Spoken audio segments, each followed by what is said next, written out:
Watch the full video to see this amazing process. Olives are brought to the factory to pressed oil.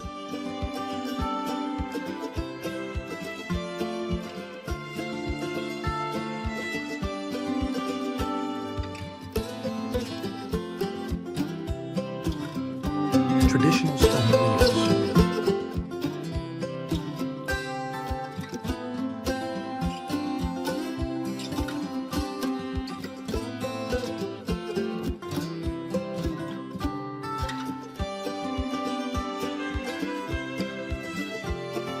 Then pure olive oil will be compressed and pressed. Soap production. Olive oil will be pumped into the tank to boil. At 120 degrees Celsius for 20 hours and add water frequently. Along with that is adding mineral soda.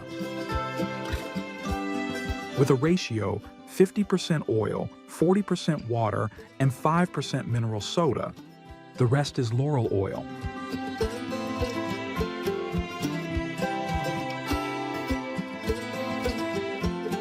Stir continuously, and saponification will begin.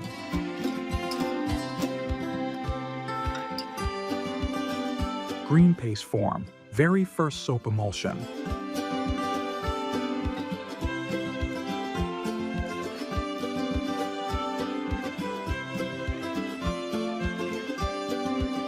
The process of pouring liquid soap on the floor. The entire factory space is utilized.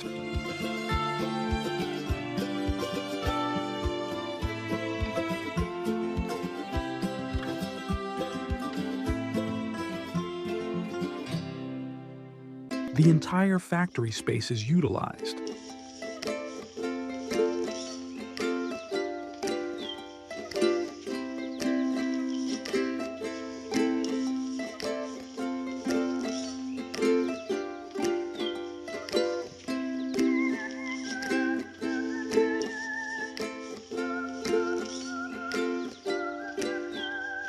The soap is then left to harden for 24 hours.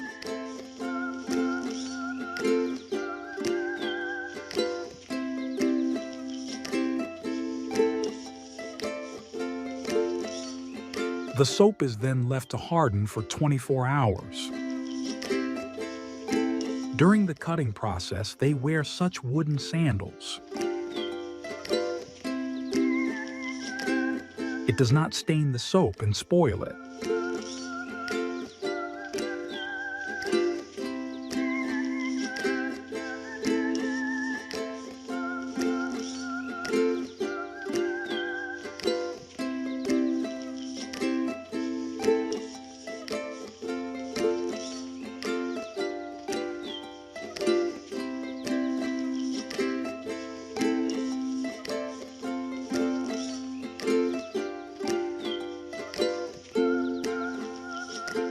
And these special knives are cutting tools.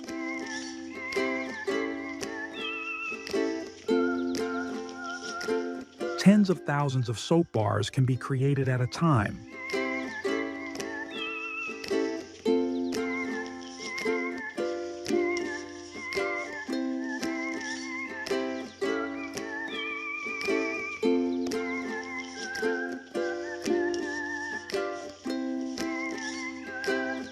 The characteristic green color of olive soap is very beautiful. The next step is to stamp the brand.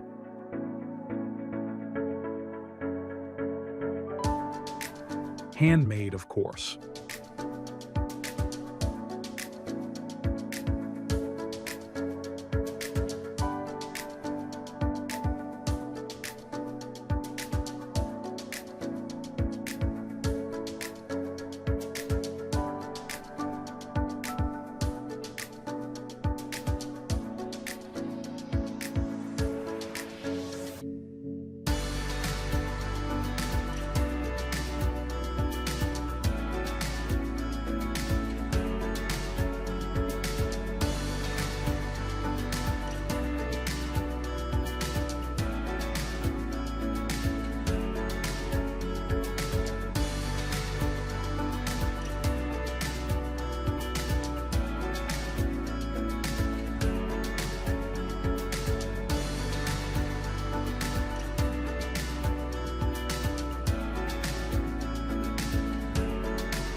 The soap pyramid is left for a few days until it's packed. Then the saponification process is complete. These are the best natural soap bars.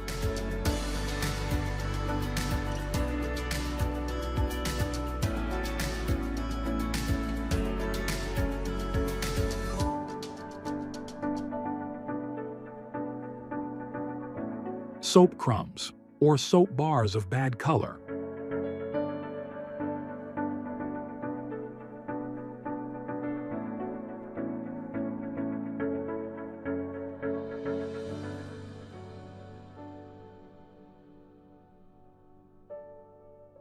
They are processed into cheaper products.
Thank you for watching full video.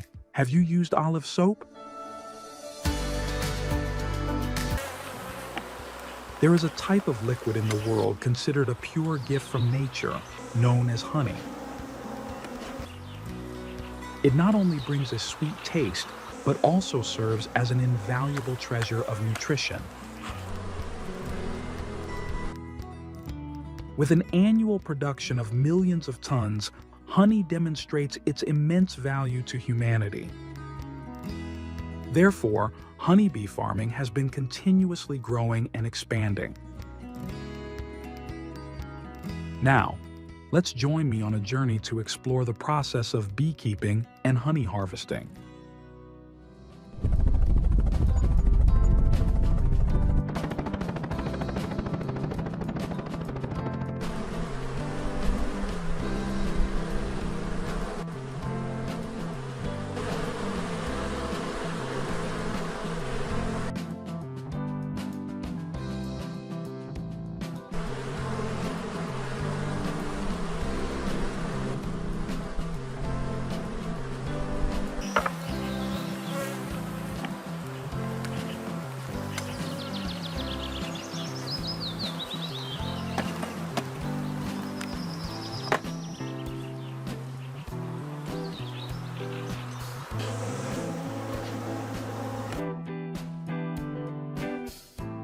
Beekeepers often select queen bee larvae from the most elite colonies for incubation, ensuring the new generation of bees is capable of efficient honey collection.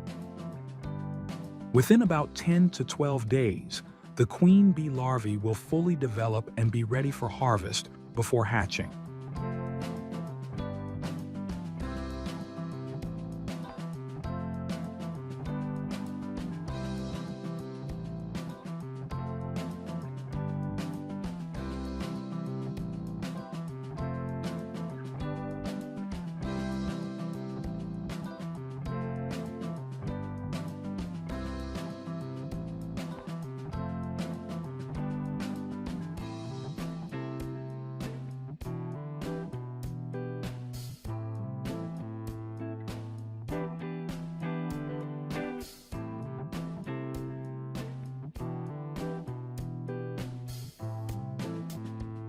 This temporarily keeps the bees busy, and makes them less likely to attack the honey harvester.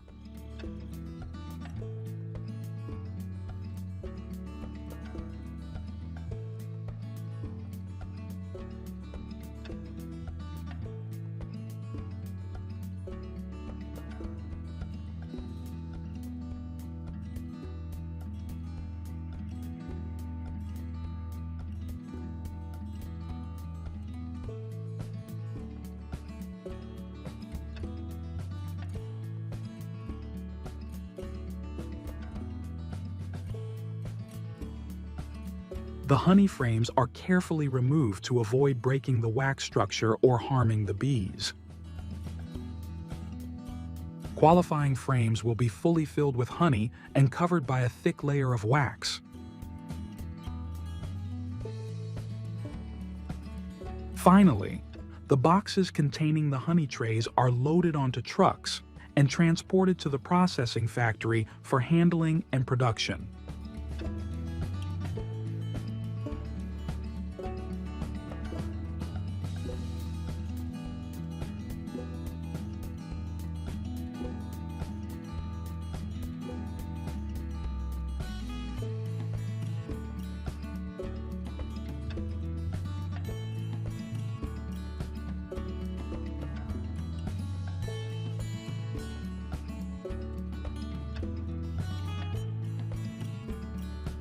The trays filled with golden honey are placed into a specialized spinning drum. The spinning drum rotates at high speed, using centrifugal force to extract the honey from the comb.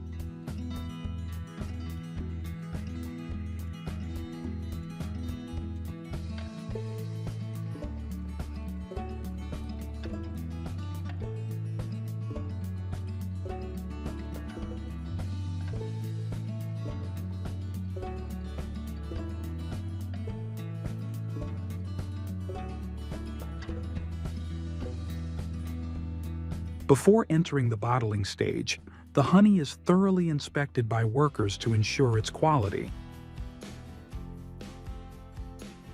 The filtered honey is stored for 2 to 3 days to achieve the desired thickness, and then streams of golden honey are poured from the storage containers.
Each type of bee and its environment produces different types of honey, each with its own unique color.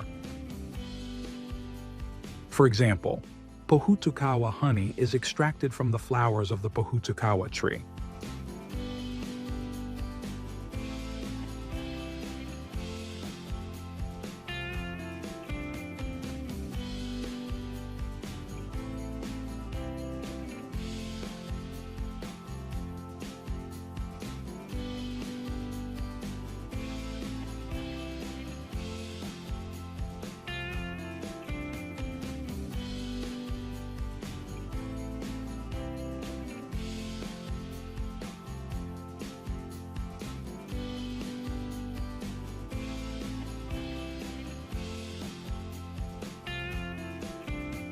In addition to being used directly in daily meals, honey is also applied in the beauty industry on the market.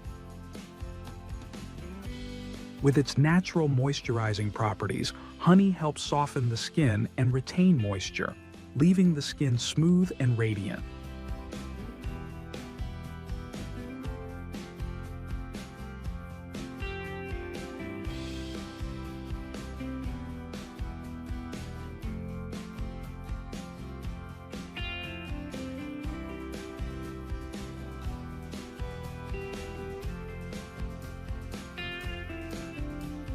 To conclude today's video, we've had a delightful and sweet journey exploring the world of honey.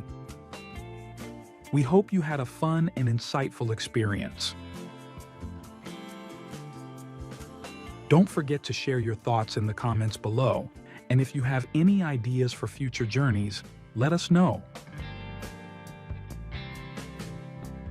See you in the next video with even more exciting discoveries. Goodbye, and see you next time.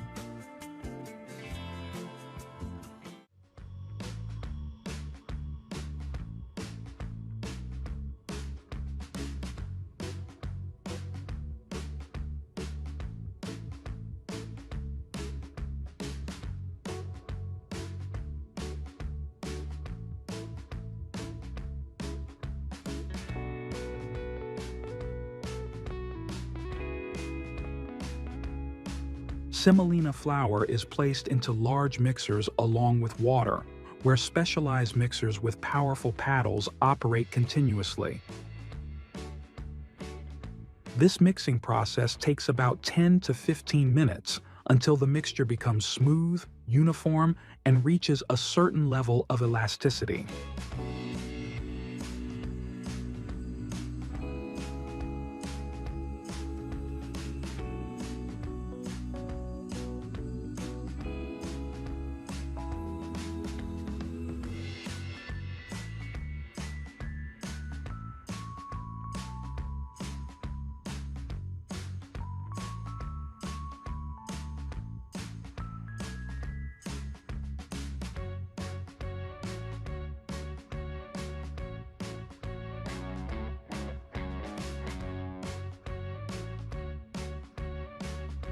A premium variation of spaghetti uses eggs during the dough mixing process.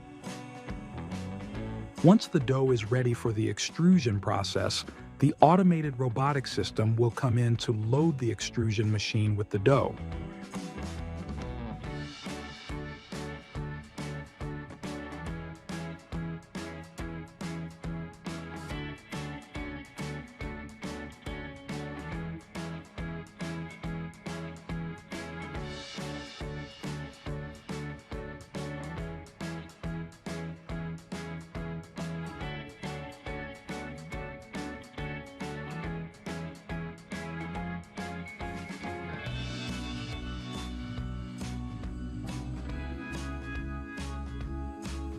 The dough is pressed through a special extrusion mold, which has small holes specifically designed for spaghetti strands.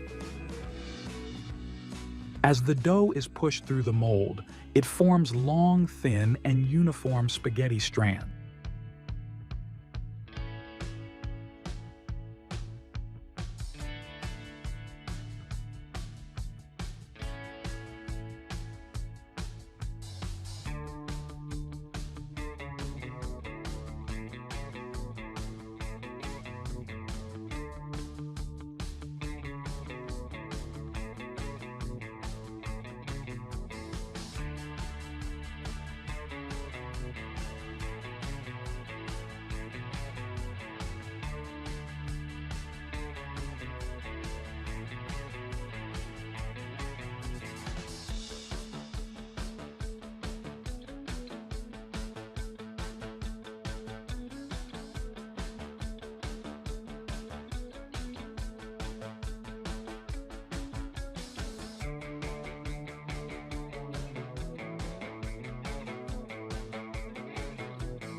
Here, conveyor belts filled with pasta move in sequence to the packaging area before being released to the market.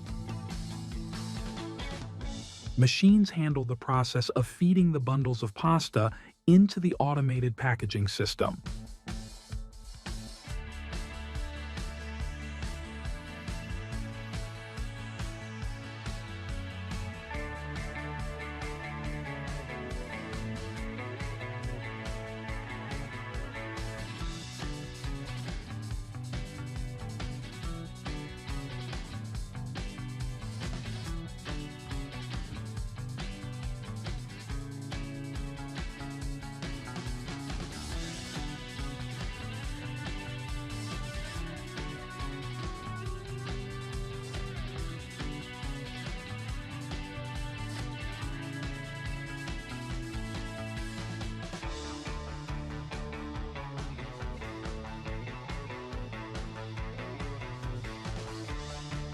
One of the essential steps is sealing the pasta package, where the printer will print information such as the production date, expiration date, batch number, and barcode on the packaging.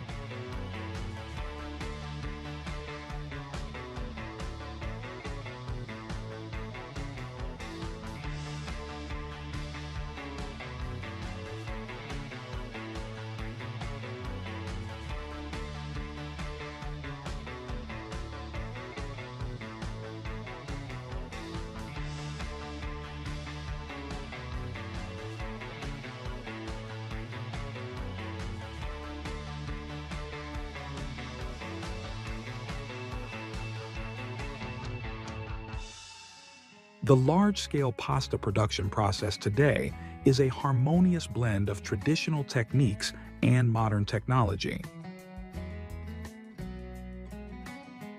This helps pasta become a product that retains its traditional charm while meeting modern consumption demands. On the market today, there are hundreds of different types of pasta, such as spaghetti, fettuccine, penne, or macaroni. So next time you choose pasta to cook, try switching things up and exploring different types to find your favorite one. If you want to witness the fascinating intricacies of these production lines and delve deeper how these factories work, then you can watch our next video. Once achieved an output of up to 90,000 tons per year, now reduced to 10,000 tons per year due to the decline in natural supply.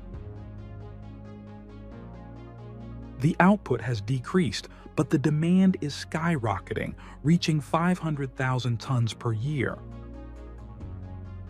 Although it can be called the embodiment of resilience, ready to face the harshest conditions, the number of individuals is rapidly declining.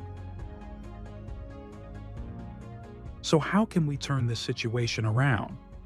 Right now, let's follow me on a journey to explore how farms in Japan are breeding this species.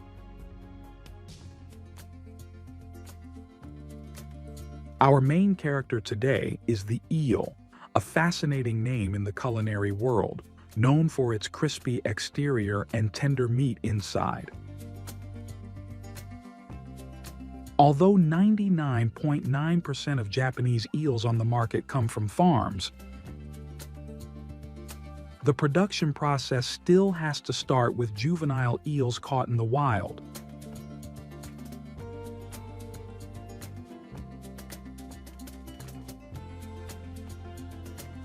The reproductive cycle of this species is very complex. However, to address this issue, farms have developed a method to raise eels from eggs. Here, scientists and technicians have conducted in-depth research on the living conditions, nutritional regimes, and environmental factors necessary to stimulate eels to reproduce in captivity.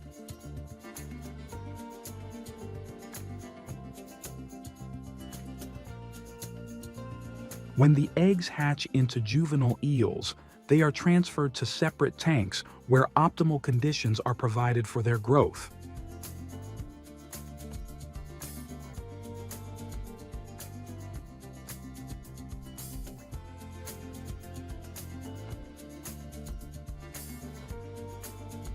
Eels are omnivorous, so their diet typically includes a specially designed mixture of fish meal, wheat, soybean meal, and fish oil to support their growth.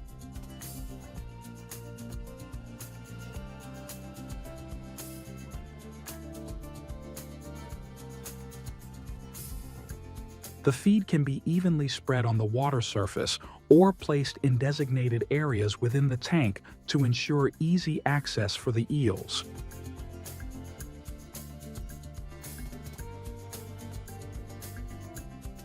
They are fed 3 times a day in the morning, at noon, and in the evening, with the amount of food based on the size of the eels.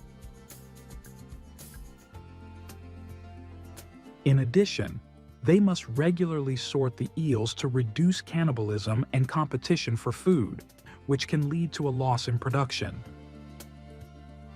Every 6 weeks, the eels must be sorted and divided into different size groups. If different sizes are kept together, the larger eels will eat the smaller ones.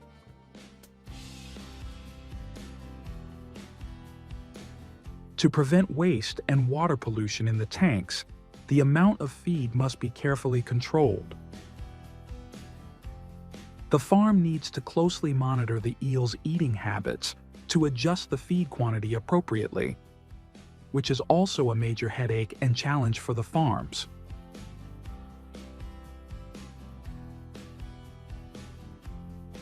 As the eels grow, the space in the old tanks becomes cramped, increasing the risk of water pollution. Therefore, moving them to larger tanks not only provides more space, but also helps maintain better water quality. At the farm, the eels are raised in specialized tanks equipped with a filtration system and adequate oxygen supply. Pumps are the preferred tool for transferring eels from one tank to another, especially when moving large quantities quickly and safely. Moreover, eel tanks need an efficient filtration system to remove waste, which requires high investment costs and skilled operation. After 6 to 12 months of care, the eels are mature enough to be sold on the market. Harvesting eels can be a complex process because they are very slippery and can easily slip out of your hands. Therefore, during harvesting, they drain the water from the tank and then use specialized tools to catch the eels.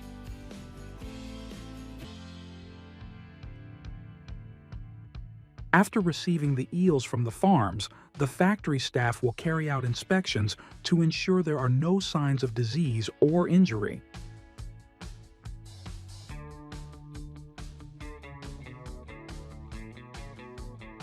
Eels are usually sorted based on size and weight. This process can be done manually.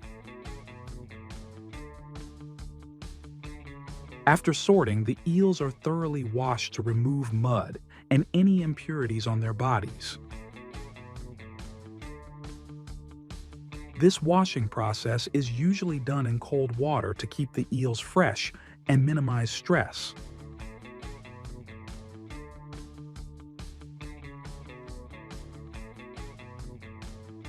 Smaller and lighter eels are usually separated for further farming or processing into other products.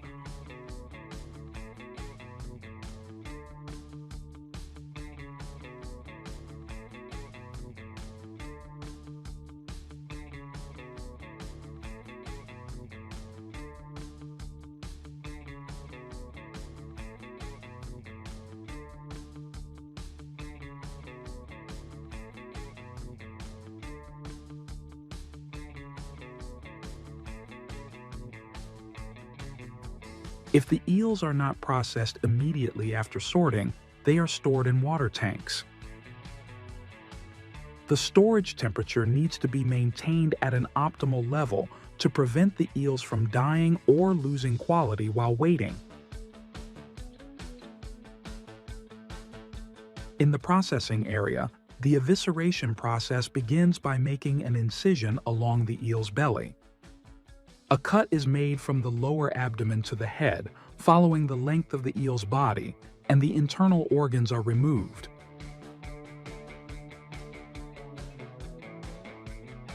Here, the eels are placed on automated grilling conveyors, where they are evenly grilled on both sides. Grilled eel is a famous dish in Japanese cuisine, where the eel is grilled and marinated with a special sauce. The most special part of the process is that the eels are thoroughly marinated with kabayaki sauce. The marination can take several hours to ensure the eels absorb the flavors evenly.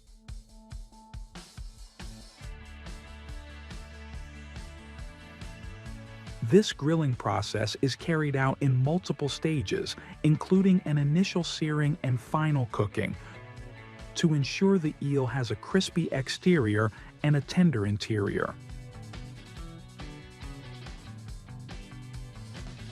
Here, the eels are vacuum sealed and stored in cold storage at the appropriate temperature before being distributed to the market.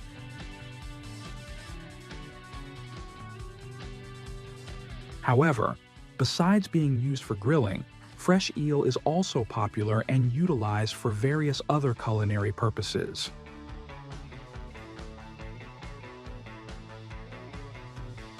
Eel products, after packaging, need to be stored in cold storage to maintain their freshness and quality. Afterward, they are packed into containers and transported to restaurants, retail stores, or other distribution points.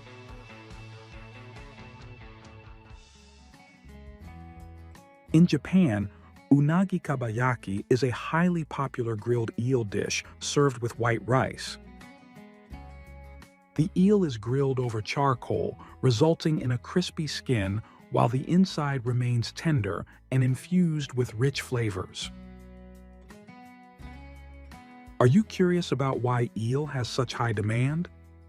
Because their meat is rich in high-quality protein and omega-3 fatty acids, which help reduce the risk of cardiovascular disease and improve brain function.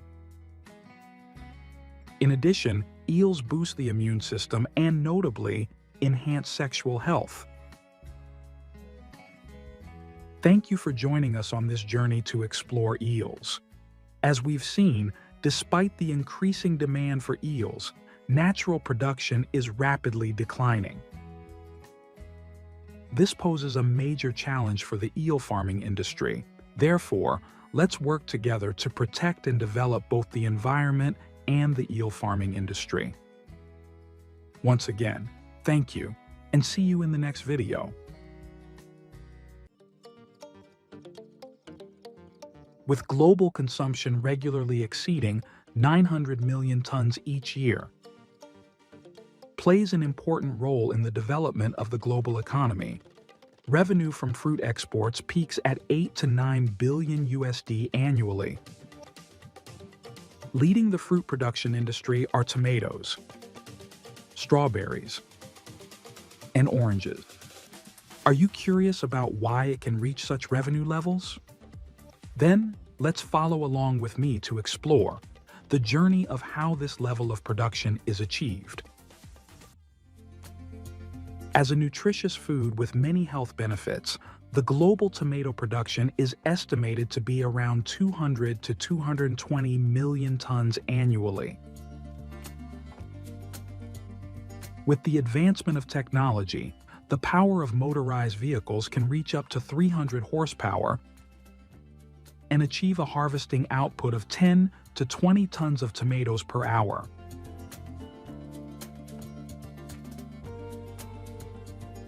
Upon arriving at the factory, tomatoes are transferred onto conveyor belts, which are often equipped with water sprays or water immersion tanks. These water conveyor belts transport the tomatoes through a carefully designed system to ensure each one is thoroughly cleaned. The water used in the washing process can be recycled to promote sustainability and typically contains disinfectants to minimize the risk of microbial contamination. After being cleaned, the tomatoes move on to the sorting stage, where a combination of workers and machines is utilized.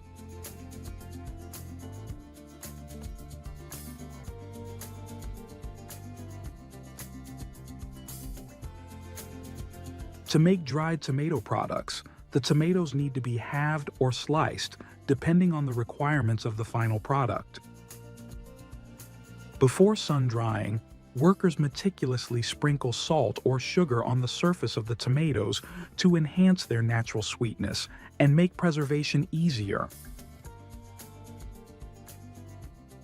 Sun-drying tomatoes is a simple, traditional, and effective method of preserving them.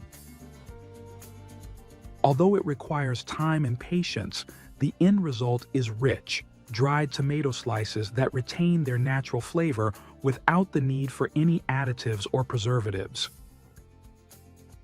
The sun-drying process can take anywhere from 5 to 7 days, depending on the thickness of the tomato slices and the intensity of the sunlight. This is a wonderful way to harness natural energy and enjoy the taste of tomatoes year-round.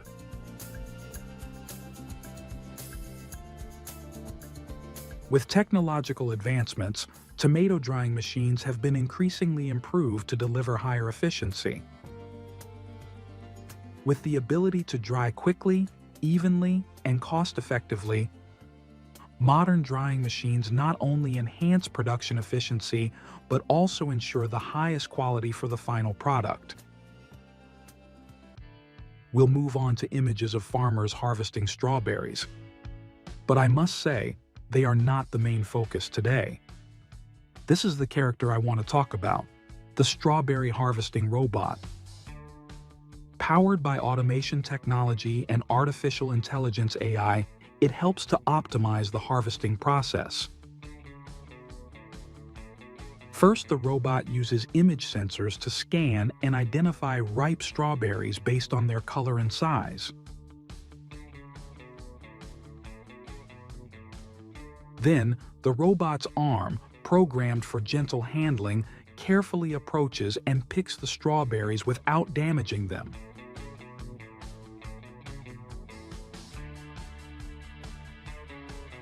Additionally, the robot is capable of moving flexibly through the rows of plants, automatically adjusting its direction and speed to harvest quickly without the need for human intervention. The integration of modern technology allows the strawberry harvesting robot to increase productivity and reduce labor costs while ensuring high product quality. We are now at a strawberry drying factory. Thousands of tons of strawberries are being carefully selected, with any bruised, damaged, or pest-infected berries being removed. The strawberries are passed through an automated washing system with clean water to remove dirt, insects, and other impurities. After washing, the strawberries may be soaked in an ascorbic acid solution or diluted lemon juice to maintain their bright color during the drying process. With the high demand for dried strawberries, factories usually keep the strawberries whole and place them directly into the drying ovens.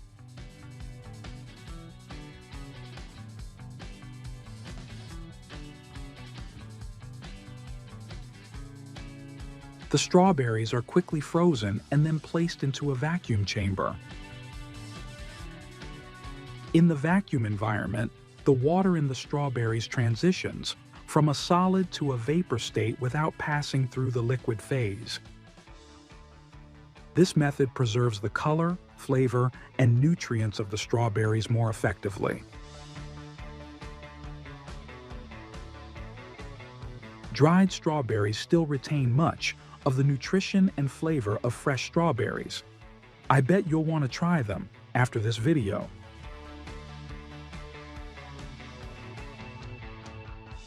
And this will be the final fruit in today's journey.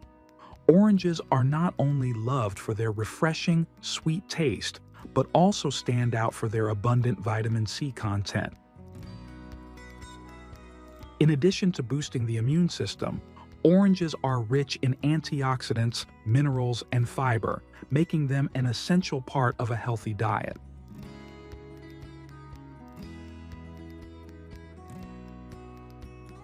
The production of oranges reaches over 100 million tons each year. With the advancement of technology, harvesting oranges has become easier with the introduction of mechanized machinery. Orange harvesting machines are designed to collect oranges quickly and efficiently.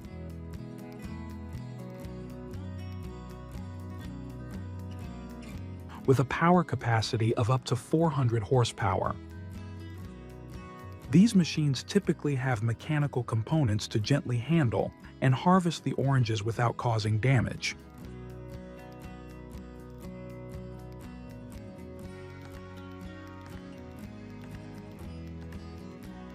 With the continuous advancement of technology, the future of orange harvesting will be further enhanced with smart devices and high automation.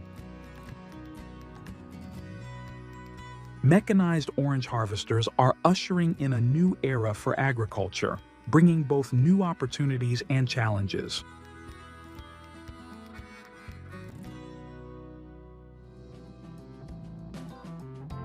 The oranges will be transported to the processing plant after they are harvested. Here, the oranges are sent to the sorting and quality inspection department. They are then washed with an ozone solution, sorted, and inspected for quality.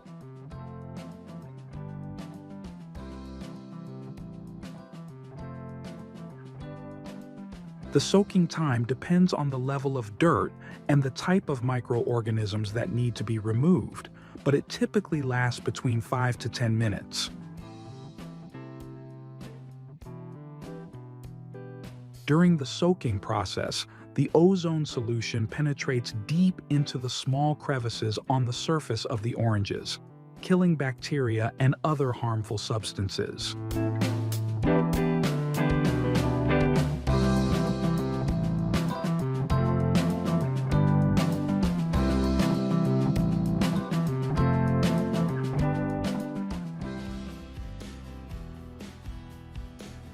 The oranges are sliced into thin slices or pieces, with each slice carefully placed on trays.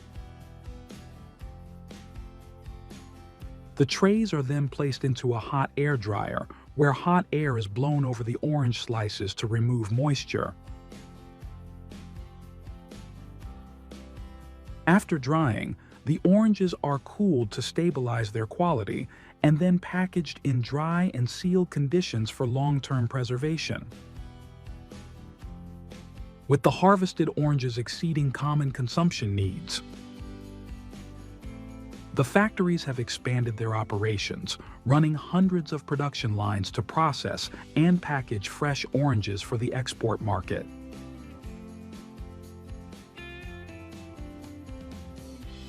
The conveyor belts play a crucial role in automating the movement of oranges through various stages continuously, ensuring that the quality of the oranges remains intact.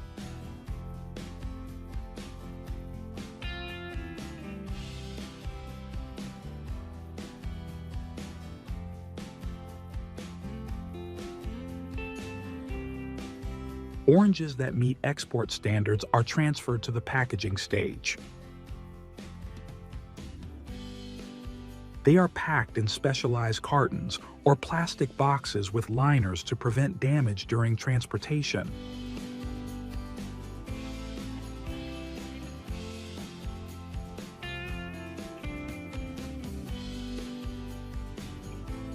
Finally, the oranges are stored at the appropriate temperature in cold storage facilities, ensuring their freshness and quality are maintained throughout the transportation to international markets.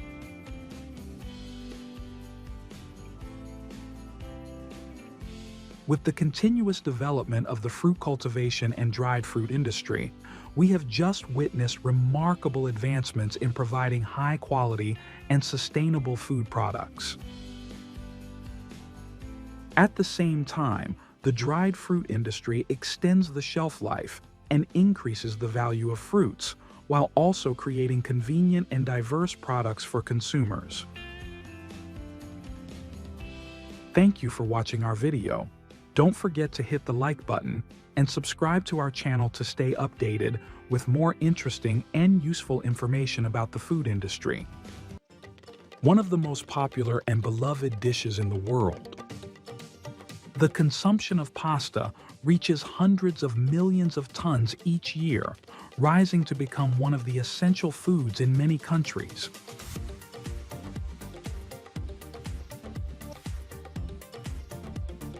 There are many different types of pasta, but spaghetti has the highest consumption.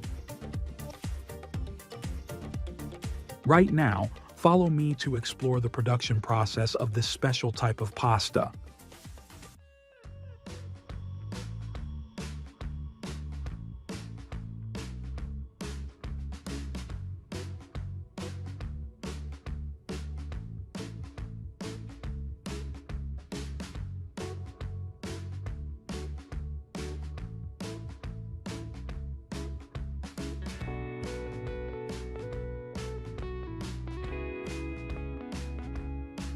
Semolina flour is placed into large mixers along with water, where specialized mixers with powerful paddles operate continuously.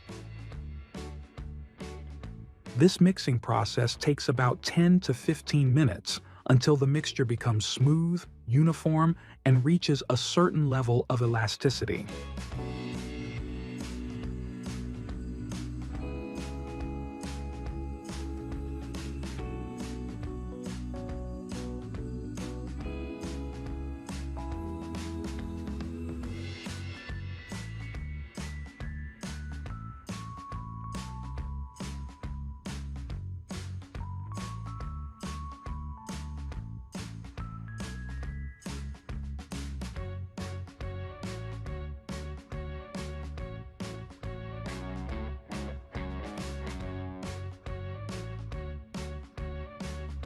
A premium variation of spaghetti uses eggs during the dough mixing process.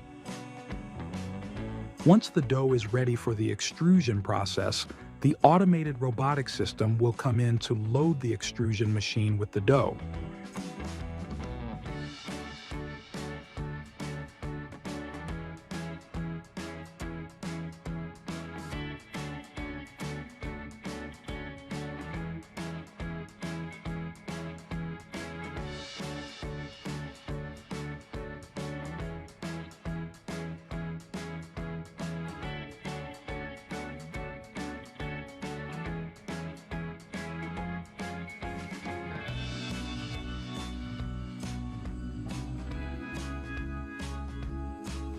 The dough is pressed through a special extrusion mold, which has small holes specifically designed for spaghetti strands. As the dough is pushed through the mold, it forms long, thin, and uniform spaghetti strands.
Here, conveyor belts filled with pasta move in sequence to the packaging area before being released to the market.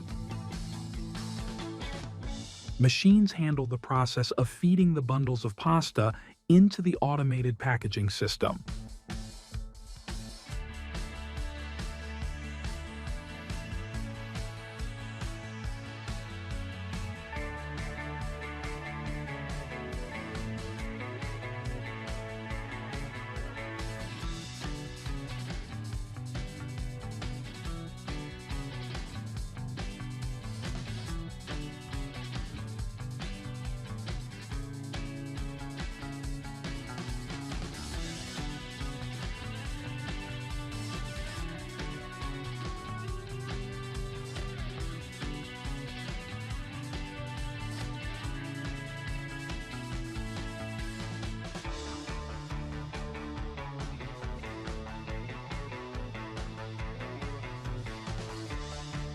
One of the essential steps is sealing the pasta package, where the printer will print information such as the production date, expiration date, batch number, and barcode on the packaging.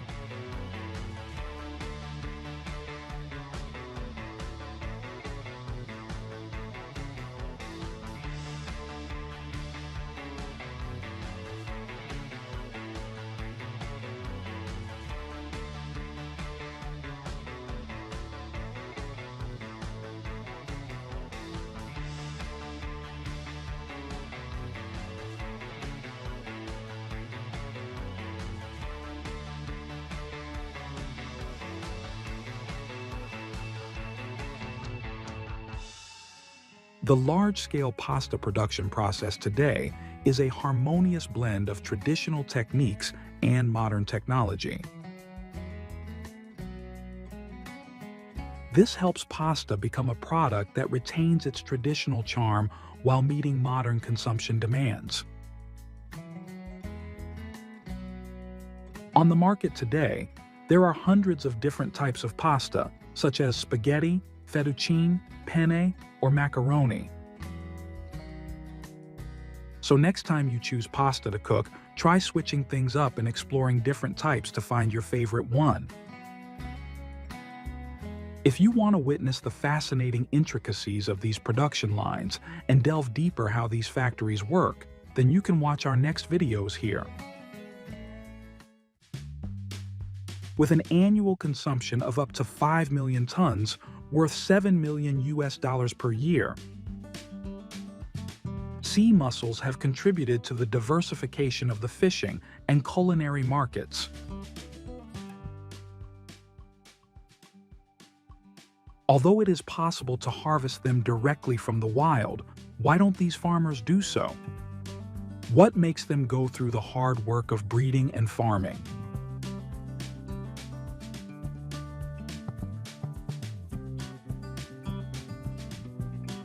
I'll reveal the answer at the end of the video, but for now, let's explore this fascinating creature together.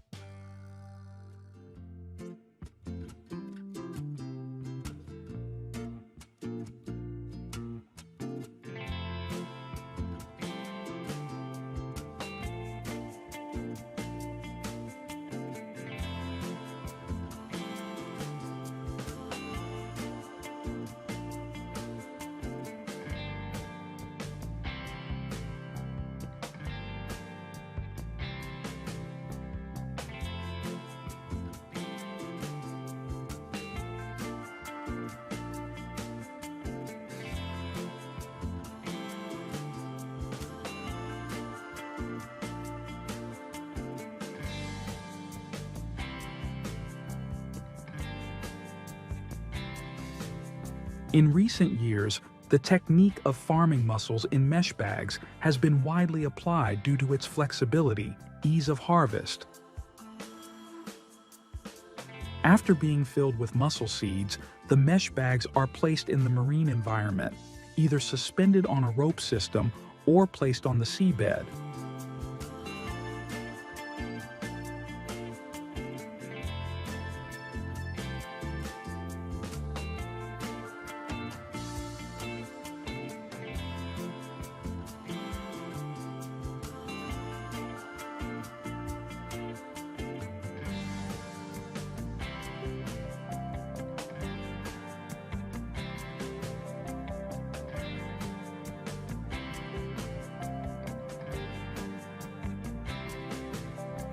After about a year of care and cultivation, it's time to harvest the fruits of your labor. Before harvesting, farmers need to regularly check the growth of the mussels.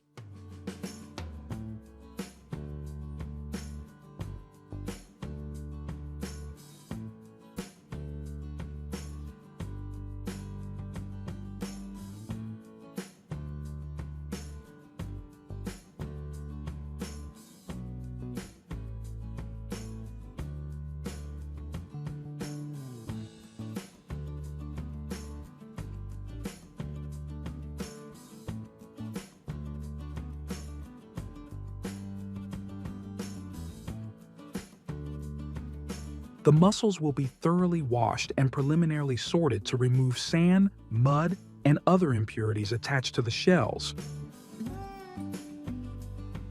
Mussels that do not meet the standards in terms of size, shape, or show signs of damage will be discarded.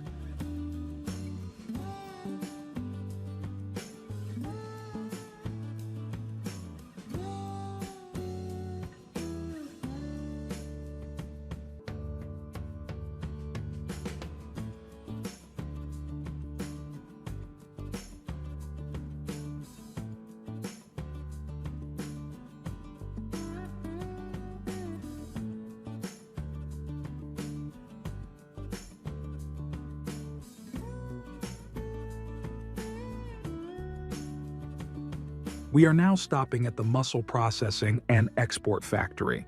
Let me take you on a tour of this fascinating process. Tons of mussels are being fed into the rotary system, washed with water to remove surface impurities once again.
Fresh mussels are specially cleaned using washing machines equipped with plastic brushes, similar to feather dusters made of plastic, which scrub the surface of the mussel shells, giving them a shiny and clean appearance, enhancing their aesthetic value.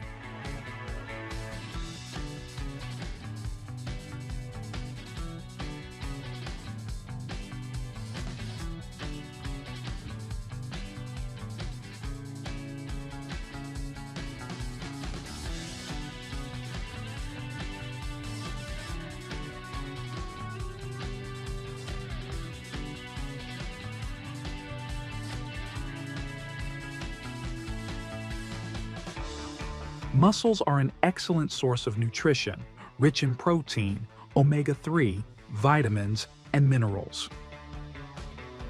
They can be prepared into various dishes that are loved around the world. While humans harvest many marine species, few realize that mussels play an important role in keeping the seawater clean.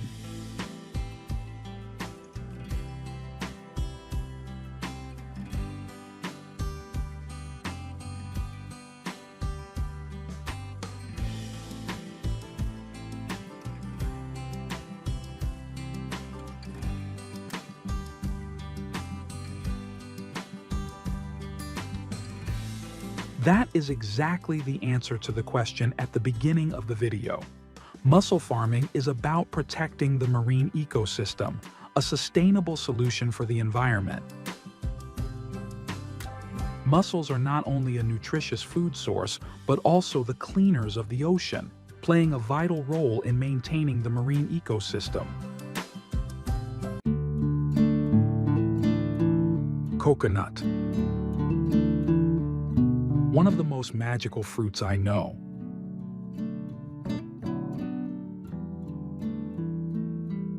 Most Asian countries exploit coconut. There are many uses from coconut trees.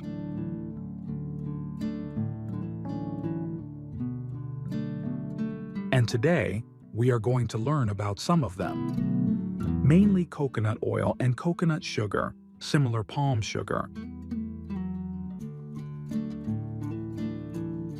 Coconut oil is made from coconut meat. The white part contains coconut water, very nutritious.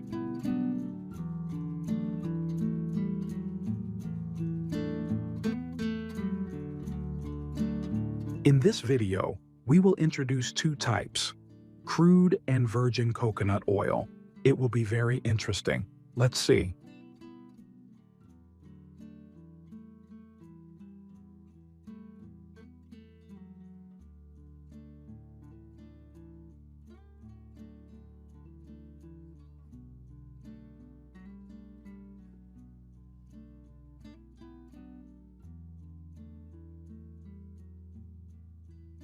Every part of the coconut can be used for a multitude of functions.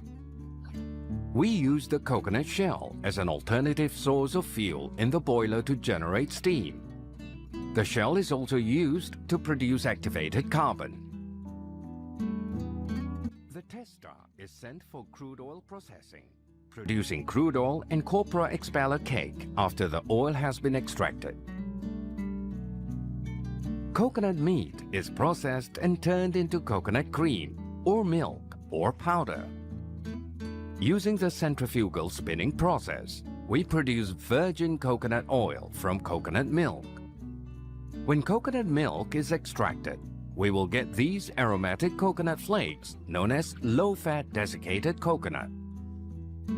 As for the coconut water, First, we will harvest coconuts.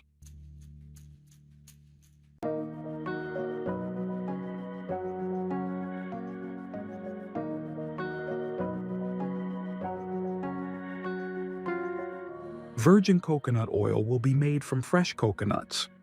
Along with the products mentioned above, coconuts will be brought to the factory. Let's see the processing process.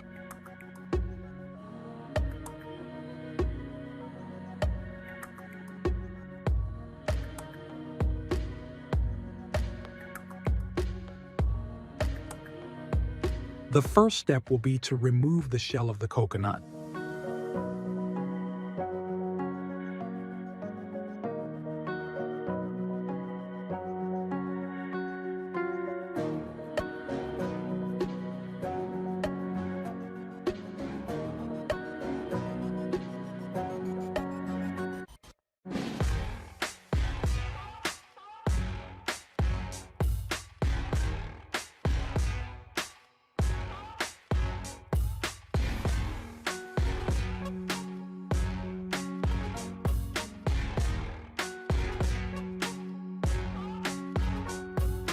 Clean and get coconut water in this step.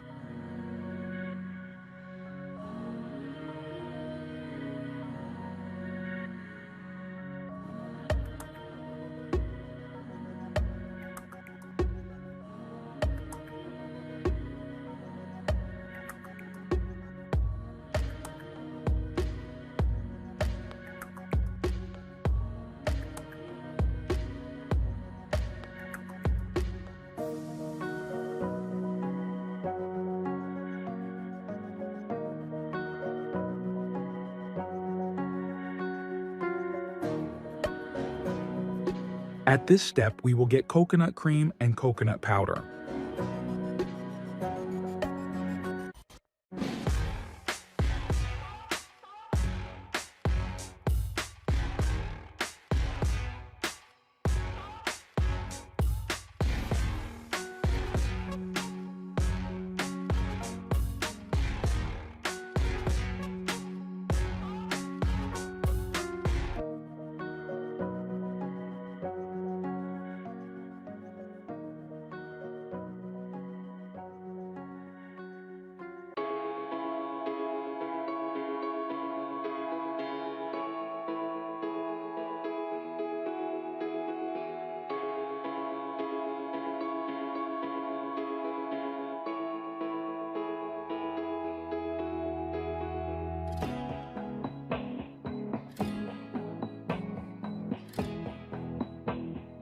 We can press the coconut powder to get virgin coconut oil.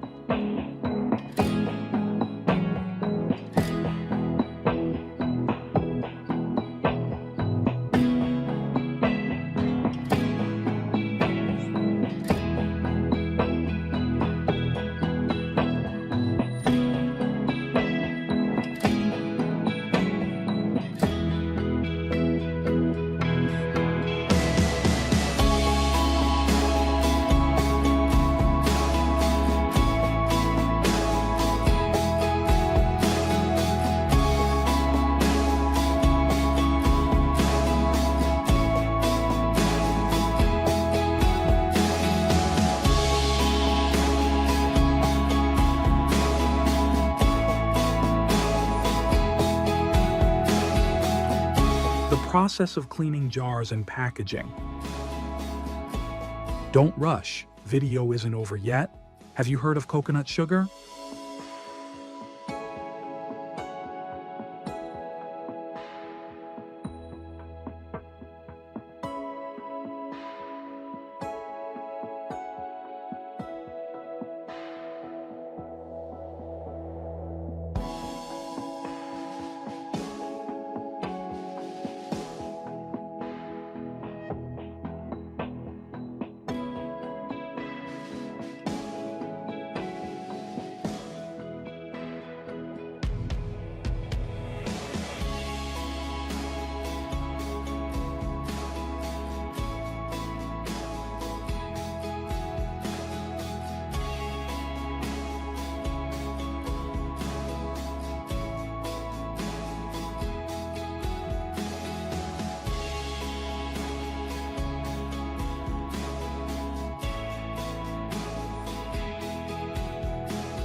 If you have ever eaten palm sugar, this is what you look for.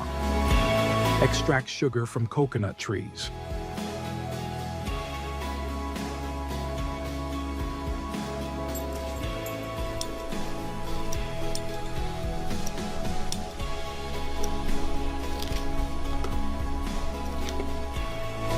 Harvesting is done entirely on top of coconut trees, requiring climbing up them.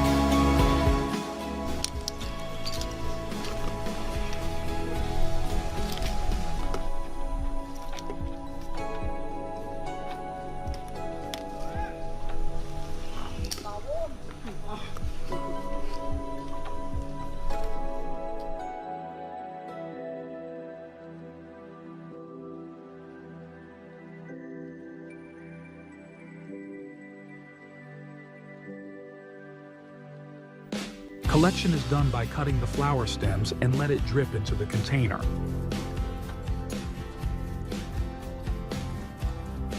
Filtration of the sap to remove foreign particles. The sap must be cooked as soon as possible after harvesting. Sufficient firewoods needed to keep the pit fire burning. Fresh coconut sap is boiled for 60 minutes until foam appears. The liquid must be continuously stirred to avoid overburning.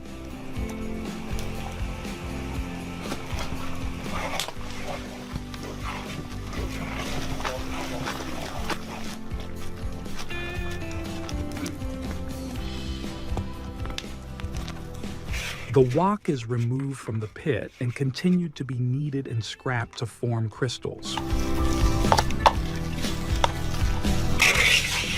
This process takes about 15-20 minutes.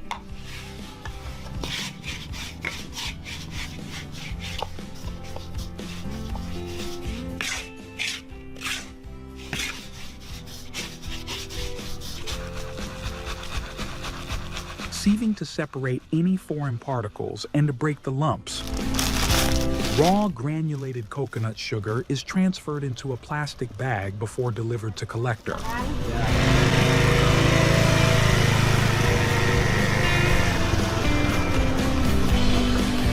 Raw granulated coconut sugar is carefully sorted prior to oven drying process.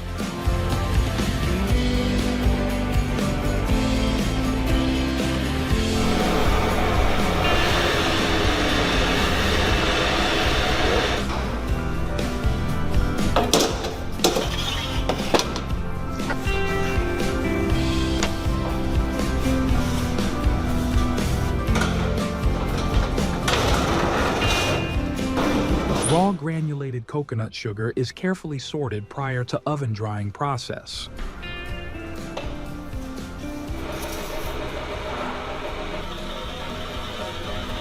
Automated sifter will separate, break up clumps, and filter any foreign particles from the dried granulated coconut sugar. Granulated coconut sugar is filled into plastic bags. Bags are sealed before transferred to warehouse. Granulated coconut sugar.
All raw nutrients will be retained, although slightly cloudy.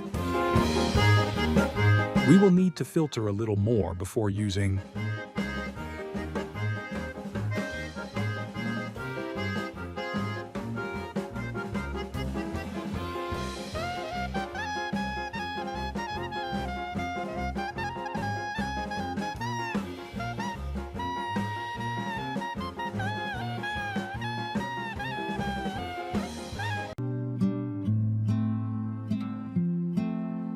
sweet potatoes, a type of tuber that is so familiar to us. Many products and dishes are made from them, but there is a drink made from sweet potatoes. It is a famous product from Japan. It is called shochu.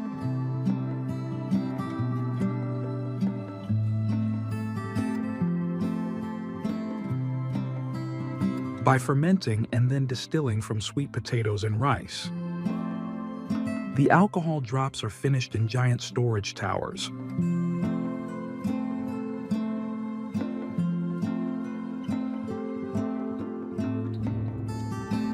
Let's see how they are made.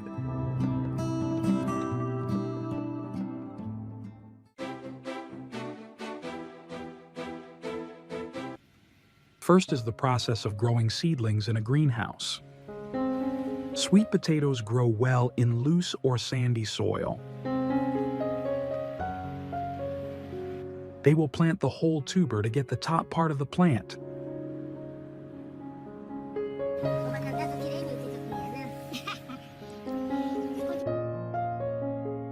The climbing stems are growing very well and ready harvested.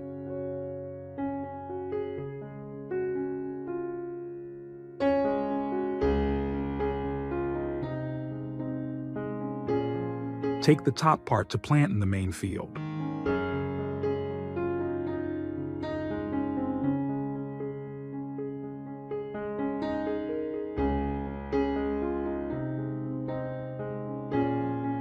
This is how they are grown in fields in Japan.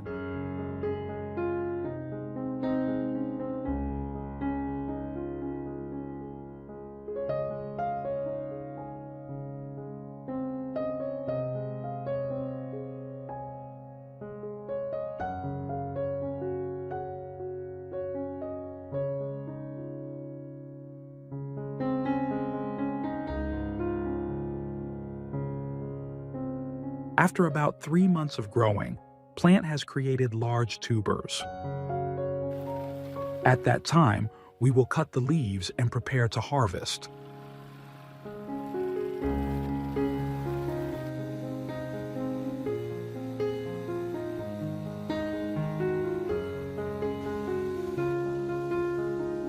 The harvesting process is supported by machinery.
Sweet potatoes are taken to the factory for processing.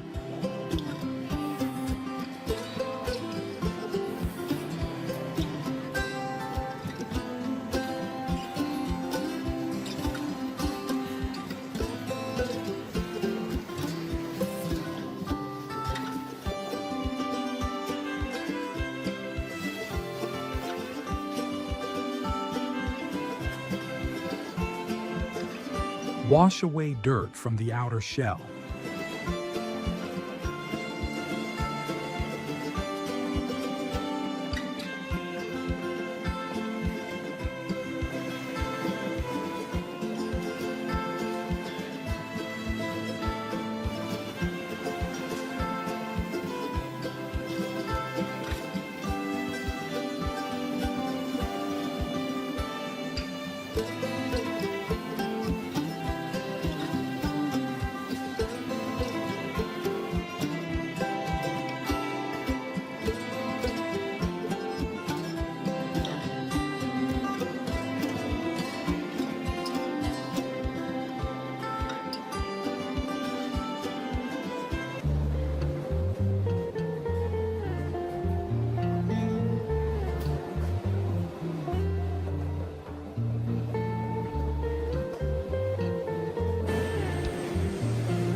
Cut sweet potatoes into smaller pieces.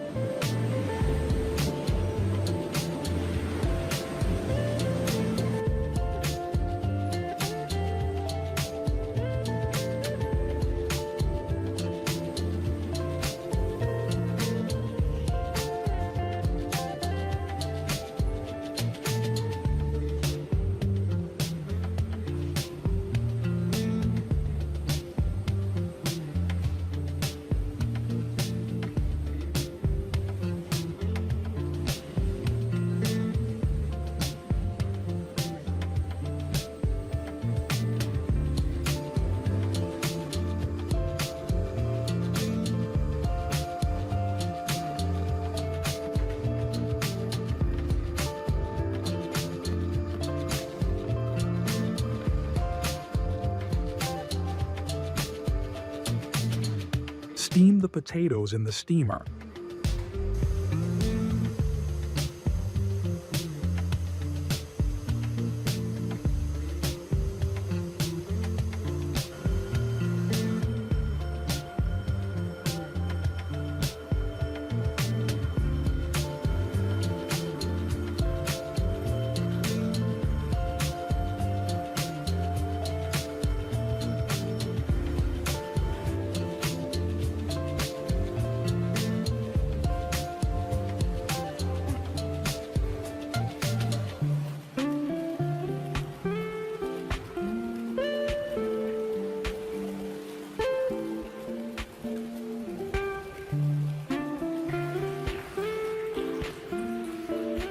Secondary crushing, fermentation process.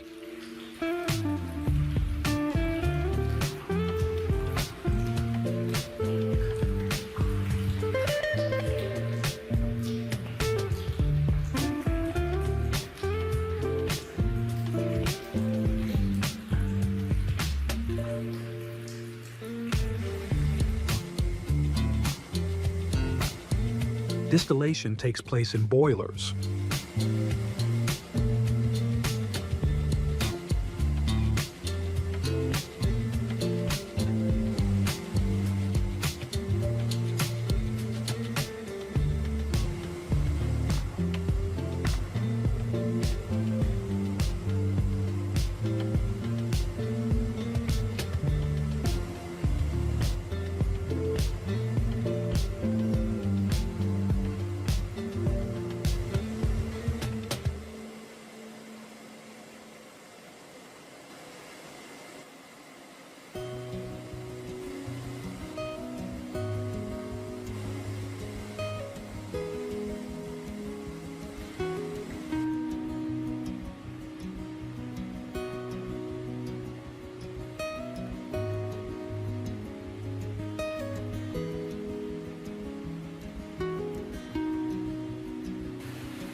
As a carnivorous animal, it has sharp teeth and an extremely powerful bite force.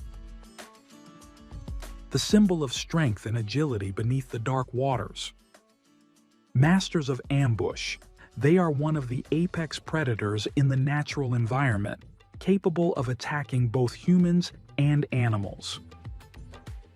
Yet, they consistently maintain their position in the fashion market with extremely high prices and annual profits reaching up to $9 billion each year. Who is this? Right now, let's explore this dangerous animal together. In China, crocodile farming has significantly developed in recent years. With large-scale operations aimed at meeting the demand for crocodile skin and meat in both domestic and international markets. These farms can span over 100,000 square meters, housing tens of thousands of crocodiles.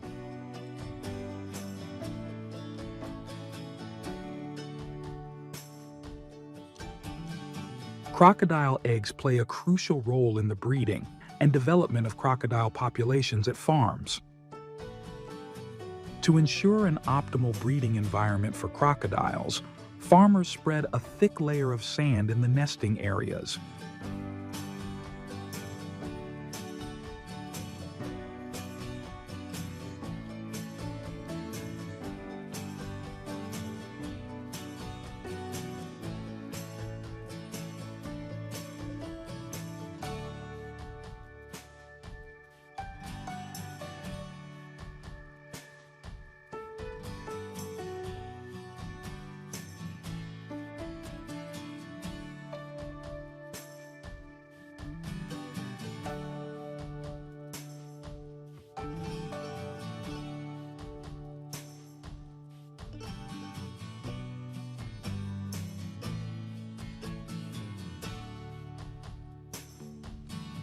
Once harvested, the eggs are transferred to specialized incubation facilities where they are kept at temperatures between 29 degrees Celsius and 34 degrees Celsius.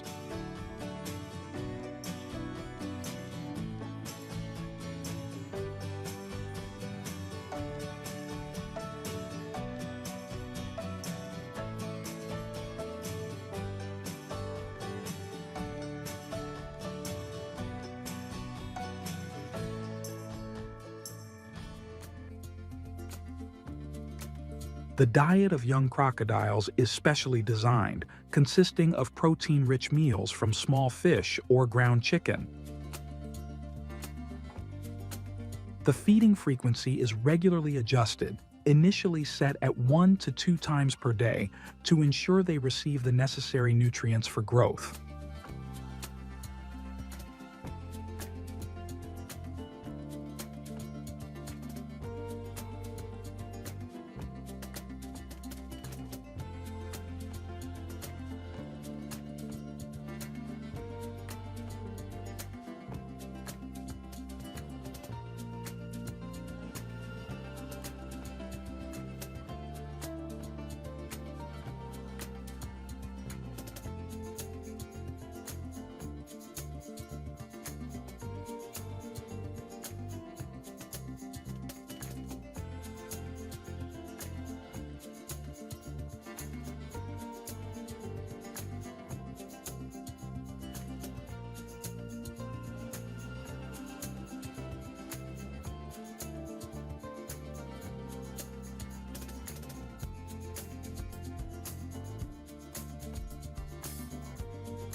After a period of meticulous care, it is time to reap the rewards.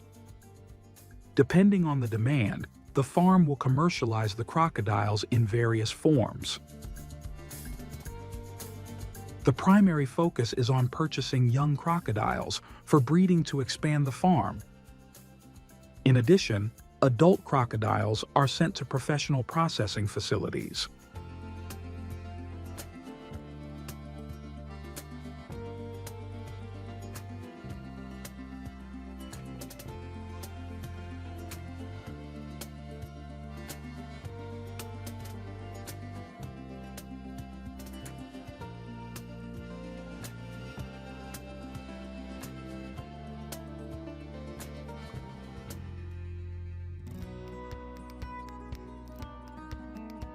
The process of skinning and processing crocodile meat in the factory is a complex procedure.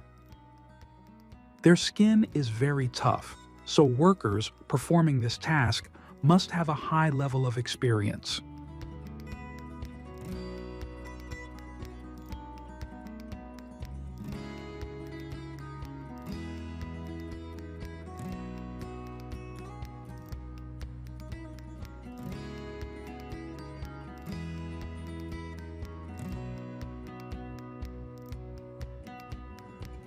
Processing crocodile meat also requires careful attention to avoid drying it out or losing its distinctive flavor.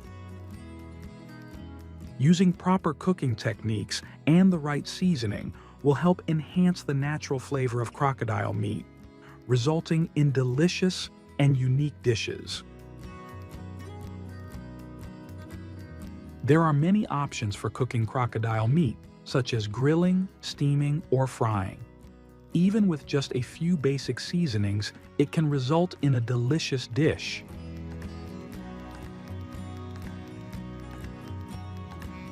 Crocodile leather is one of the most premium and rare types of leather in the world, highly valued for its durability, softness, and unique natural patterns.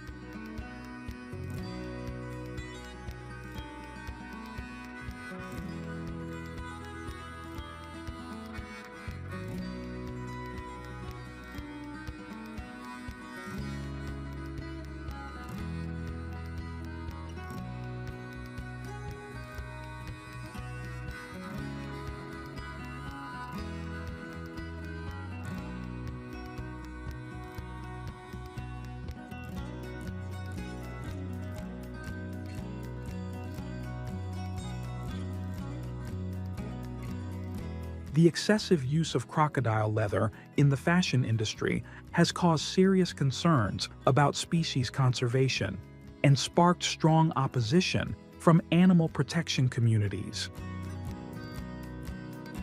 They believe that killing crocodiles for their skin is inhumane and unnecessary. What do you think about this issue? Leave a comment and share your thoughts. See you all on the next journey of discovering